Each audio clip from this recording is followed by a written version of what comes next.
జాతిపిత మహాత్మా గాంధీకి రాజకీయ గురువు గోపాలకృష్ణ గోఖలే. ఆయన జీవిత విశేషాలు తెలుసుకుందాం. గోపాలకృష్ణ గోఖలే 1866 మే 9వ తేదీన కొల్హాపూర్‌లోని రత్నగిరి మండలం చెర్లన తాలూకాలో జన్మించారు. 12 ఏళ్ల ప్రాయంలో గోఖలేకు పితృవియోగం కలిగింది. తండ్రి మరణానంతరం సోదరుడు గోఖలే చదువుకు ప్రోత్సహించాడు. 10వ తరగతి స్వగ్రామంలో పూర్తి చేసి ఉన్నత విద్యకు పూనా, బొంబాయి కళాశాలలో చేరారు. 1884లో బిఏ డిగ్రీ ఉత్తీర్ణులయ్యారు. 1884లో దక్కన్ ఎడ్యుకేషనల్ సొసైటీలో సభ్యునిగా చేరారు. మహాదేవ్ గోవింద్ రానడే స్థాపించిన దక్కన్ ఎడ్యుకేషనల్ సొసైటీ తరపున ఫెర్గూసన్ కళాశాలలో పనిచేసినందుకు నెలకు రూ. 75 జీతము, పదవీ విరమణ తర్వాత నెలకు రూ. 30 పెన్షన్ లభించేది. సురేంద్రనాథ్ బెనర్జీ, బాల గంగాధర్ తిలక్, ఈశ్వరచంద్ర దత్తులు గోఖలేకు ఆదర్శప్రాయులు.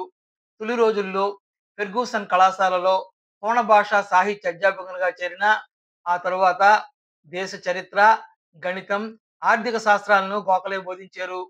2 లక్షల రూపాయలను సంపాదించి దానిని తన సొసైటీకి విరాళముగా ఇచ్చిన వితరణశీలి. 1902 సెప్టెంబర్ 2వ తేదీన ఆయనకు అద్భుతమైన సన్మానాన్ని సొసైటీ వారు చేశారు.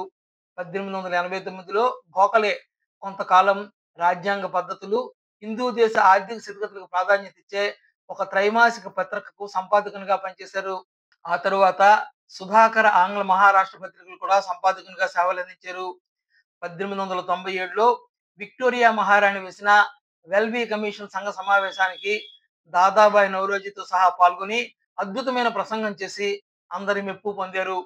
1901లో నాసికా షోలాపురానికి మండల ప్రజాప్రతినిధులుగా శాసన సభ్యత్వం గోఖలే పొంది ఉన్న రోజుల్లో బొంబాయి ప్రభుత్వము భూమి పన్ను విధించిన నేపథ్యంలో సర్ ఫిరోజ్ షాతో గొంతు కలిపి పన్ను పట్ల వ్యతిరేకత తెలిపి ఆ పన్ను అమలు కాకుండా కృతకృత్యులయ్యారు. 1902లో కర్జన్ రాజప్రతినిధిగాను, ఎడ్వర్డ్ లాదోరా కోశాధ్యక్షుడిగాను వ్యవహరిస్తున్న దేశీయ మహాజన సభాధ్యక్ష పీఠాన్ని గోఖలే అధిరోహించాడు. మద్రాసులోని మహాదేవ గోవింద్ రానడే పేరిట ఆయన ఒక గ్రంథాలయానికి శంకుస్థాపన చేశారు. హిందూ దేశ సేవక సంఘాన్ని స్థాపించి అందులో పట్టభద్రులకు మాత్రమే సభ్యులుగా ప్రవేశాన్ని కల్పించారు. ఇంగ్లాండులో ప్రచురితమయ్యే భారతీయ పత్రిక వారి ఆహ్వానం మేరకు 1904 ఇంగ్లాండ్ వెళ్లారు.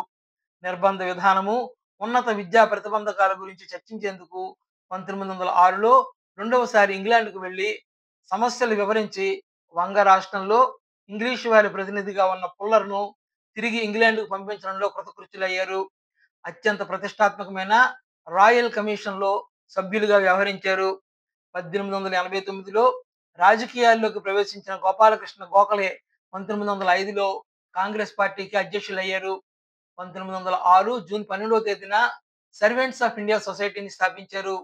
1914లో అప్పటి viceroy knight commander of the Indian empire అని బిరుదివ్వగా దానిని సున్నితంగా తిరస్కరించారు.